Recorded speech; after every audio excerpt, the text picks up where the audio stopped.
the why actually has to be a valid reason.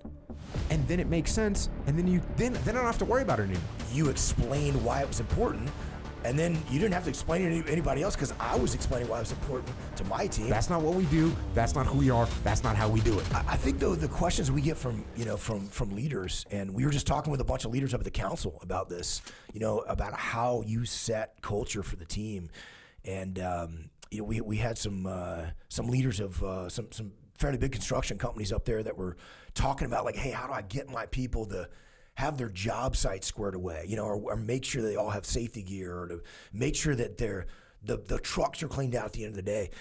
And I was telling them about that. We were using this as an example of like, you got to make it cool. You got to make it cool. Hey, think about what everybody else look like. The question you just asked, what does everybody else look like?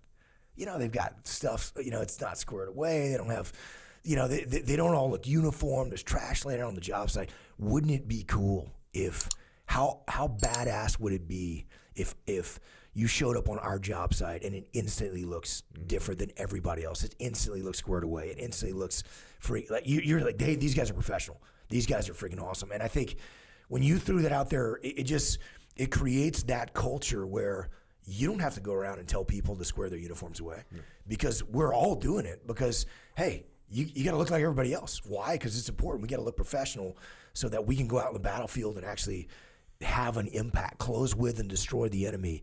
And we're going to do that all looking like a bunch of stormtroopers. They all look the exact same, but I can go out there and have a huge impact. So I think that's, as leaders trying to set culture for the team, you got to make that, we're unique, we're special, we got a different identity, we're going to outperform everybody else, and that matters. And if you make that something cool that people are striving to do, then you've got a team of people that are holding themselves accountable, and you got that like peer pressure to like get squared away and get on board with the standard so that everybody goes out and kicks ass and outperforms the other teams out there. Yeah, the gang polices itself. Once you have those standards set, the gang polices itself. They don't let no slack occur. Then when it comes to that, the behavior of other people when you're trying to establishing culture, that means you reward behavior that is within the culture, and you punish or at least mitigate behavior that's not within the culture.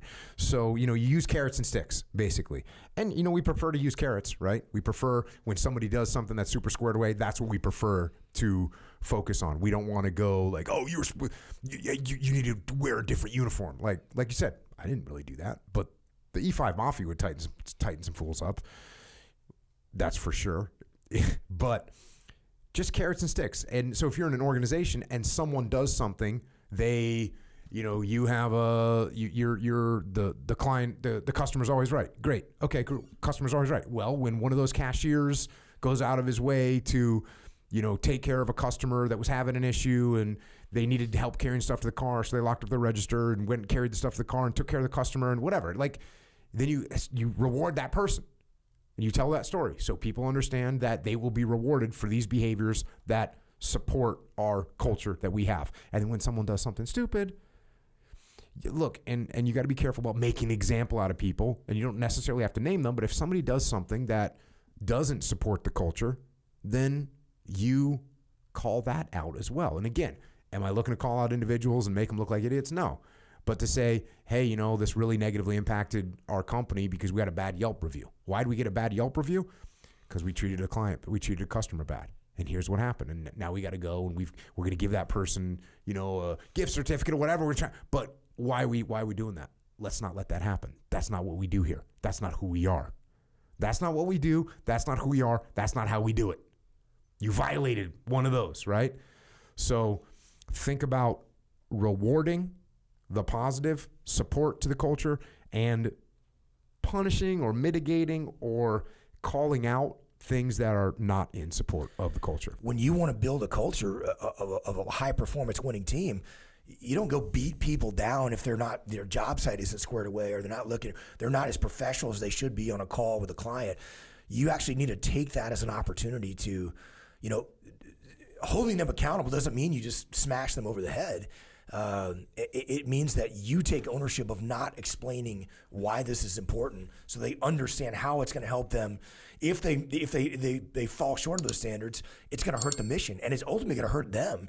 And back to the construction site example where, when we're talking to leaders, they're like, well, obviously, if our job site doesn't look good, that's going to affect our ability to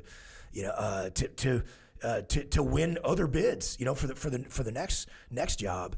But the frontline troopers don't see that. The guys that are out there working, they don't see that. So you as a leader have to take ownership of educating them, of training them, of helping them see why this is important, how it not only helps the overall mission, but connecting that thread of why back down to them, and how it's going to create more opportunities for them to win the next bid if you have a squared away looking job site. So I think that's just an important point to make, is this isn't beating people down.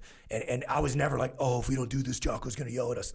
You never yelled at us. Yeah. It was, you explained why it was important, and then you didn't have to explain it to anybody else, because I was explaining why it was important to my team, and they're explaining it to each other.